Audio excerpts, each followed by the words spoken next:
பொரிக்குழம்பு எப்படி வைக்குதுன்னு பார்க்கலாமா? ரொம்ப ஈஸியான முறையில். அதுக்கு தேவையான பொருட்கள்: வெங்காயம், தக்காளி, முருங்கைக்காய், 2 பூண்டு, மிளகாய்த்தூள், மஞ்சாத்தூள், உப்பு, புளித்தண்ணி. புளித்தண்ணி கொஞ்சமாக ஊற்றுறதுனால தான் இது பொரிக்குழம்புன்னு சொல்கிறாங்க. சீரகம், கடுகு தாளிக்கிறதுக்கு, கடலை எண்ணெய். ஒரு பாத்திரம் வச்சுட்டு அதில் கடலை எண்ணெய் ஊற்றிருங்க. எண்ணெய் காஞ்ச உடனே கடுகு போட்டு, கடுகு பொரிஞ்ச உடனே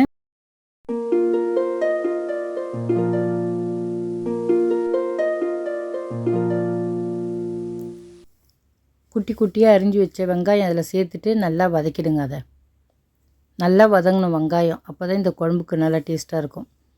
சீரகத்தையும் அதில் சேர்த்துருங்க. சீரகம் வதக்கிட்டு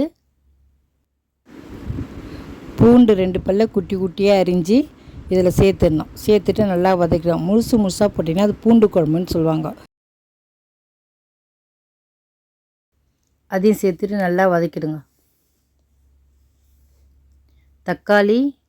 தக்காளி சேர்த்து அதையும் நல்லா வதக்கிடுங்க.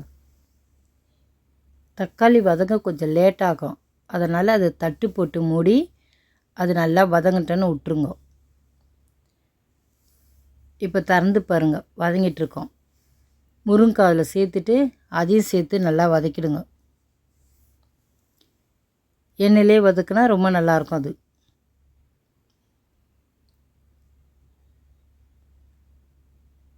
வதக்கிட்டு தண்ணி ஊற்றிக்கோங்க. நமக்கு தேவையான அளவு தண்ணி ஊற்றிக்கணும். உப்பு சேர்த்துங்க.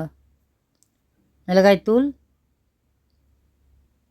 மஞ்சத்தூள் எல்லாத்தையும் சேர்த்து நல்லா கலக்கிட்டு நமக்கு எவ்வளோ தண்ணியாக வேணுமோ அந்த அளவுக்கு தண்ணி ஊற்றிக்கோங்க. தட்டு போட்டு மூடிடுங்க. நல்லா கொதிக்கணும். கொதிச்சிச்சா இப்போ புளி தண்ணி கரைச்சி வச்சுருப்பாரு, அதை எடுத்து அதில் ஊற்றிடுங்க. ஊற்றிட்டு நல்லா கொதிக்கணும். கொதிச்சிருச்சு. இது திக்காலாம் இருக்கக்கூடாது, தண்ணியாக தான் இருக்கணும். அதுக்கு தான் பொரிக்குழம்பு. திக்காக இருந்தால் காரக்குழம்பு. முருங்கைக்காய் போட்டு பொரிக்குழம்பு சாப்பிட்டு பார்த்துட்டு எப்படி இருக்குன்னு சொல்லுங்கள். உண்மையிலேயே நல்லாயிருக்கும். இது லைக் பண்ணுங்கள், ஷேர் பண்ணுங்கள், மறக்காமல் நம்ம சேனலுக்கு சப்ஸ்கிரைப் பண்ணுங்கள். தேங்க்ஸ் ஃபார் வாட்சிங்.